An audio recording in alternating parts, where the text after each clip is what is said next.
জয় কি পারবে সবকিছু ভুলে অলিকে সুস্থ করে তুলতে? সম্পূর্ণটা জানতে ভিডিওটি স্কিপ না করে দেখতে থাকুন। আজকে পর্বে আপনারা দেখতে পাবেন জয় মিশকার হাত ধরে বলে, কে আপনি? তখন মিশকা ভয় পেয়ে যায় আর মনে মনে বলে, এ কি আমাকে এবার ধরিয়ে দেবে নাকি? এর কিছু একটা ব্যবস্থা করতে হবে। এই বলে মিশকা একটি ইঞ্জেকশন বার করে জয়কে দেওয়ার জন্য। তখনই জয়ের ঘরে কাজের মহিলাটি চলে আসে আর বলে, কি হলো জয়? আমি একটু বাথরুমে গেছিলাম। তখন জয় বলে, দেখুন না দিদি, এই মহিলাটি এসে আমাকে ধরে নিয়ে যাচ্ছিল। তখন কাজের মহিলাটি বলে, তোমার পাপা বলেছিল না আর তোমার সইও বারণ করেছিল না দরজা খুলতে না? কারণ কে এসেছে তুমি তো জানতেই পারবে না, কারণ তুমি তো চোখেই দেখতে পাও না। তখন মিশকা মনে মনে বলে, ওই জন্য ও আমাকে চিনতে পারিনি, কারণ এই মেয়ে তো নিজেই চোখে দেখতে পায় না। তখন কাজের মহিলাটি মিশকাকে বলে, আপনি কে? কে আপনাকে পাঠিয়েছে? তখন মিশকা বলে, না না, আমি এখন চলে যাচ্ছি, পরে কথা বলে নেব। তখন মহিলাটি বলে, দাঁড়ান, কে পাঠিয়েছে আপনাকে বলুন। তখন মিশকা বলে, বললাম তো আমাকে ডাক্তার পাঠিয়েছে। তখনই মিশকা দেখে সামনে থেকে সূর্য আসছে। আর তখন কাজের মহিলাটি বলে, ঠিক আছে, আমি জয়ের পাপা সাক্ষ্যদীপ সরকারকে এক্ষুনি ফোন করছি। আর তখন সূর্য জয়ের কাছে আসে আর বলে, জয়মা তুমি আমার সাথে একটু যাবে? অলির শরীরটা খুব খারাপ, অলির জ্বর এসেছে, ও কলাপস করে যাচ্ছে। আর জ্বরের মধ্যে শুধু তোমার নাম বলে যাচ্ছে, তুমি একবার যাবে, ও হয়তো তোমাকে দেখতে চাইছে। তখন মিশকা লুকিয়ে লুকিয়ে সূর্য আর জয়ের সমস্ত কথাগুলো শুনতে থাকে। তখন সূর্য বলে, জয় তুমি চিন্তা করো না, আমি তোমার গার্জিয়ানের থেকে পারমিশন নিয়েই তবে তোমাকে নিয়ে যাব, তুমি শুধু একবার রাজি হয়ে যাও। তখন জয় বলে, হ্যাঁ আমি যাব। তখন সূর্য বলে, তোমার পাপা তো হয়তো বাড়িতে নেই, উনি কাজে আছেন, তোমার সইকে ডেকে দাও, ওনার সাথে আমি কথা বলছি। তখন জয় বলে, এখন পাপা সই কেউ বাড়িতে নেই। তখন জয় কাজের মহিলাটিকে ডাকতে থাকে আর বলে, দিদি আমি অলির বাড়িতে যাচ্ছি, তুমি সইকে বলে দিও, আর বলে দিও উনি যেন ফ্রি হয়ে আমাকে কল করে নেয়।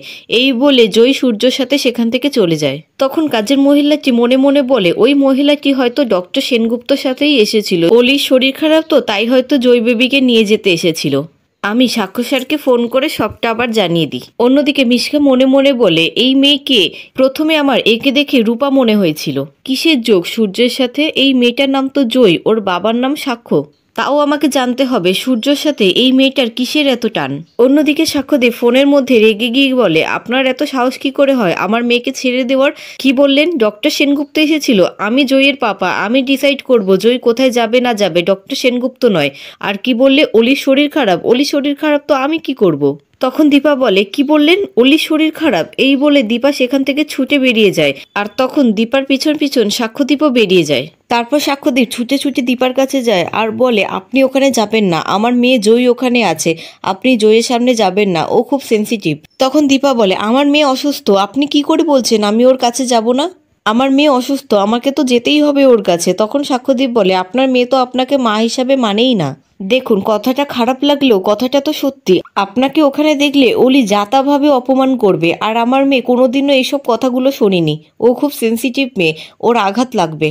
ও যদি দেখে ওর বেস্ট ফ্রেন্ড ওর মাকে এইভাবে আঘাত দিয়ে কথা বলছে, ও সেটা সহ্য করতে পারবে না, ওর মনে খুব খারাপ প্রভাব পড়বে, আর আমি সেটা চাই না। তখন দীপা বলে, স্যার আমি আপনার সব কথা বুঝলাম, কিন্তু মায়ের মন তো মানছে না, আমার মেয়ে আমাকে দুটো বাজে কথা শোনাবে, এই ভয় আমি আমার মেয়ের কাছে যাব না, এটা হতে পারে? আমি যাবই, এখানে অযথা সময় নষ্ট হচ্ছে স্যার। তখন সাক্ষ্যদীপ বলে, আর আমি যদি আপনাকে যেতে না দিই? তখন দীপা বলে, এই অন্যায়টা স্যার আপনি আমার সাথে করবেন না, ঠিক আছে আপনি আমাকে নিয়ে চলুন, আর আমি আপনাকে কথা দিচ্ছি জয়ের সামনে কোনো অপ্রীতিকর ঘটনা ঘটবে না। তখন সাক্ষ্যদীপ বলে, আপনি আপনার মেয়েকে সামলাতে পারবেন? কোনোদিনও সামলাতে পেরেছেন? তখন দীপা বলে, আমি ওর মা, আমি আপনাকে কথা দিচ্ছি আমার মেয়েকে আমি সামলাতে পারবো, আপনি আমার ওপর একটু বিশ্বাস রাখুন, এবার চলুন, এখানে অযথা সময় নষ্ট হচ্ছে। অন্যদিকে জয় অলির কাছে আসে আর আসতে গিয়ে হোঁচটকে পড়ে যেতে যায়, আর তখনই সূর্য জয়কে ধরে নেয়। আর তখন জয় আর সূর্য দুজনই রূপার ছোটবেলার কথাগুলো ভাবতে থাকে। তারপর সূর্য বলে, জয় তুমি সাবধানে এসো, এসো আমার সাথে এসো, এখানে একটা টুল আছে, এখানে বসো। তখন অলি ঘোরের মধ্যে বলতে থাকে, চারুই আমার মা, চারুই আমার নিজের মা, আমার নিজের মা আমাকে মারতে চেয়েছিল, আমি মা চাই না। মা আবার এসে সবকিছু ভেঙে দিল, সবকিছু তছনছ করে দিল, জয়ের সাথে আমার বন্ধুত্বটা ভেঙে গেছে, জয় আমাকে ভালোবাসে না, জয় আর আমার সাথে কথা বলে না। কেন কথা বলে না জয় আমার সাথে? তখন জয় অলির হাতটা ধরে। অন্যদিকে চারু সূর্যকে বলে, এসএস আমি জয়ের টেম্পারেচারটা দেখেছি, ওর জ্বর কিছুতেই নামছে না। তখন জয়ী বলে, ওকে জলপট্টি দেওয়া হয়েছিল? তখন চারু বলে, না ওকে তো জলপট্টি দেওয়া হয়নি। তখন জয়ী বলে, জলপট্টি না দিলে ওর টেম্পারেচারটা কমবে না, তাড়াতাড়ি জলপট্টি নিয়ে আসুন। তখন সূর্য বলে, হ্যাঁ ও ঠিক বলেছে, জলপট্টি দেওয়ার ব্যবস্থা করো। তারপর চারু জলপট্টি আনতে যায় আর সূর্য জয়ীকে বলে, আচ্ছা জয়ী তুমি কি করে জানলে ওর জলপট্টির প্রয়োজন আছে? ওকে এক্ষুনি জলপট্টি দিতে হবে, আর জলপট্টিতে জ্বর কমে এটাই বা তুমি জানলে কি করে? তখন জয়ী বলে, এটা তো নর্মাল ব্যাপার, আমরা তো সায়েন্স ক্লাসে পড়েছি জল ঠান্ডা হয় তাই গায়ের টেম্পারেচারটা টেনে নেয়। আপনি তো ডাক্তার, আপনি তো সবই জানবেন। তখন সূর্য মনে মনে বলে, কেন যে আমি এত রূপার সাথে মিল খুঁজে পাচ্ছি কে জানে। অন্যদিকে উর্মি কফি বানাতে থাকে আর বলে, এইটুকু কফিতে কি সবার হয়, আর বাড়িতে দুধও নেই। আচ্ছা ওই গুন্ডাগুলো যদি আবার টাকার জন্য আসে তখন কি হবে?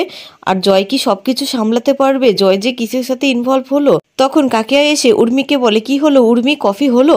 আর তুমি ব্ল্যাক কফি বানাচ্ছ কেন সকলের জন্য? তোমার কাকাই তো দুধ কফি ছাড়া খান না। তুমি কি সবকিছু ভুলে গেলে নাকি? তখন উর্মি বলে, হ্যাঁ কাকি আমি এক্ষুনি বানিয়ে দিচ্ছি। তখন কাকাই বলে, না না আমি ব্ল্যাক কফি খাবো, আজকাল আমার দুধ কফি খেলে খুব অম্বল হয়। তখন দীপ বলে, ছোট দাদু ভাই চলো না আমরা খেলি। তখন কাকাই দীপের সাথে খেলতে থাকে আর কাকিয়া কফিটা মুখে দিয়ে বলে, ইস কি বাজে কফি করেছো। তারপর কাকিয়া বলে, চারুকে তো দেখলাম, দেখে খুব ভালোই মনে হলো, মেয়েটার মনে জেদ নেই দীপার মতন। আমার মেয়েটাকে দেখে মনে হলো না দীপার মতন জেদের বসে সংসারটাকে তছনছ করে দিতে পারে। তখন উর্মি রেগে গিয়ে বলে, কি জেদ দেখিয়েছে আমার দিদি আপনাদেরকে? আমার দিদির জেদটাই আপনারা দেখলেন তাই না? আর আপনাদের তো সোনার আংটি যতই হোক না বেকা, ও তো দিব্যি একজনের সাথে সংসার করে যাচ্ছে। আর আমার দিদির অবস্থাটা দেখেছেন, ওই রেস্টুরেন্টে একটা স্টোর রুমে থাকে।